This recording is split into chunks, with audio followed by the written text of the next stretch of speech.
Greetings, salutations, howdy. Welcome to it, everybody. The Chris Salcedo Show here on Newsmax TV. For those of you finding the show for the very first time, allow me to introduce myself. I am your liberty-loving Latino. Do not confuse me with loudmouth leftist Latinos out there.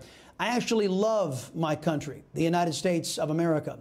I want to see our rights, liberties, and prosperity preserved for the next generation. Sadly, enemies of that freedom have a different future in mind, a future full of nanny state government dominating our lives, widespread poverty, and loss of the liberties guaranteed under the U.S. Constitution. I can say with 100% confidence that every issue that is championed by socialist Democrats isn't an effort to seek justice for Americans. Rather, the only reason Democrat socialist issues exist is to advance collectivist thought and rob you of your rights. The First, Second, and 10th Amendments are directly under attack tonight from Washington. But the left seeks to whittle away all of the amendments to the U.S. Constitution because those amendments were made to protect you and restrict government's power. In other words, the Constitution is our protection from leftists in our government from using that government to elevate their own power and diminish ours. In my book, Liberty Rises, the main character utters a phrase that is the guiding principle behind my conservatism. A society's worth isn't measured by how much power is seized by its government, but rather how much power is reserved for its people. That was uttered by the book's main character, Jack Vega. Simply put, it means that a nation's greatness is measured on how much liberty, freedom, and prosperity the people of that nation enjoy. No sane person judges a country's greatness by how much power its government steals from the governed. This is a fundamental struggle and a difference between we conservatives and America's Marxist-Leninist enemies here at home and abroad. Right now, anti-American socialists are passing massive bills designed to erode our protections under the Constitution and increase their power. There is a simple rule of thumb you can all use to see if a bill is any good. Always ask this question: does the proposed law expand liberty, freedom, and prosperity for all Americans? If the answer is yes, then the bill is worthy. If the answer is no, if the bill picks winners and losers, if the bill advances one political interest over another, if the bill restricts our constitutional rights, the bill isn't worth the paper it's printed on. When I say the word freedom, what is your reaction? Now, many of you get a positive feeling, but some in our world have a very negative reaction to the word freedom. Folks like radicalized Islamic fundamentalist terrorists, people like Xi Jinping's Chinese Communist Party, and yes, America's socialist Democrats. They all despise that word. When freedom rings, Biden and Beta lash out. That's the subject of tonight's preamble. Upon learning that Texas, Mississippi, and other states were going to lift China virus restrictions, Mr. Unity and Civility himself, Joe Biden, had a fit. The last thing we need is the Neanderthal thinking that in the meantime everything's fine, take off your mask, forget it. To be clear, the governors of Texas and Mississippi simply removed government restrictions off the backs of the people as it pertains to the China virus. According to Worldometers, Texas currently has 171,715 active China virus cases. How does that compare to a big state run by a Democrat socialist? You know, one of Joe Biden's people?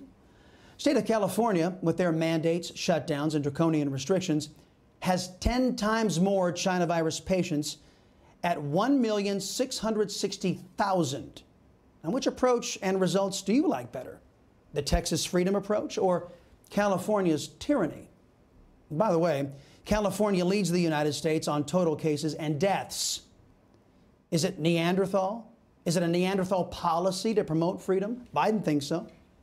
Biden wasn't alone in his condemnation of Texas. The magic dirt-eating, gun-grabbing leftist Robert Francis Beta O'Rourke had much to say about the reopening of Texas. They literally want to sacrifice the lives of our fellow Texans for, I don't know, for political gain, to satisfy certain powerful interests within the state. And now this mission accomplished deal from Abbott yesterday saying we are done trying to fight COVID. He stopped and left us to our own devices. Unconscionable. You heard it right there from the leftist's own mouth. He and his political party find it unconscionable to leave Americans to their own devices, or as we conservatives have put it, leave Americans free. As you all know, Texas just suffered an embarrassing failure of their electric grid, courtesy of the Republican government there. Texas allowed a federal policy started by Barack Hussein Obama to infect their state. They allowed federally subsidized, unreliable solar and wind power to compromise the integrity of their grid, and greedy power companies made a fortune. This resulted in deaths from an historic winter storm. Beta Robert Francis O'Rourke, in an effort to advance his own un-American ideology, took advantage of the opening.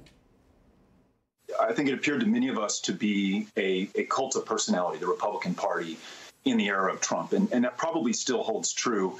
It's hard to escape the conclusion that it's also a cult of death.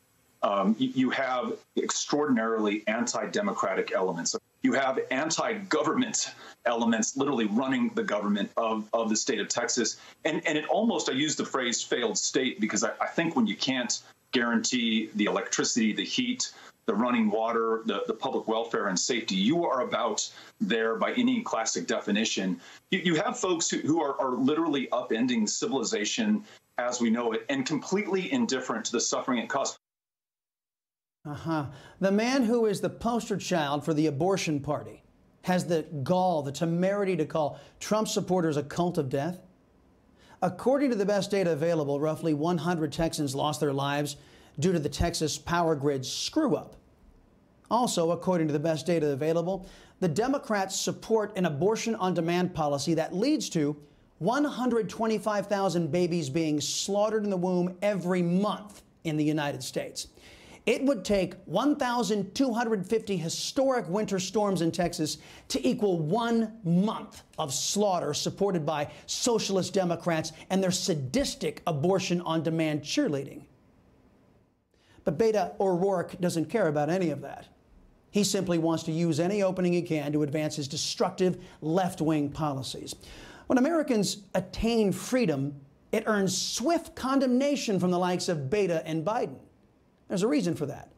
Freedom is antithetical to their agenda. Now, I am lucky. I live in a state run by people who oppose anti-freedom liberals and their anti-American ideals. Now, I encourage all of you to come off the sidelines and start building up your own defenses inside your states.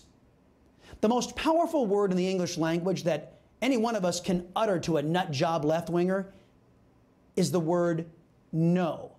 Try it sometime and watch them stomp their feet and spit and start calling you all manner of names. Then remember what Democrats' real agenda is.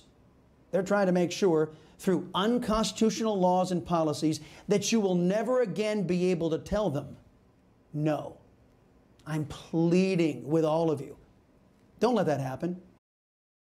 Hey, I'm Rob Finnerty. Thanks for watching. If you enjoyed this video, please join the conversation in the comments below. Don't forget to subscribe, too. Hit the bell icon to be alerted to breaking news. And remember, there's a whole lot more on Newsmax TV, America's fastest growing cable news network. Newsmax TV, we're real news for real people.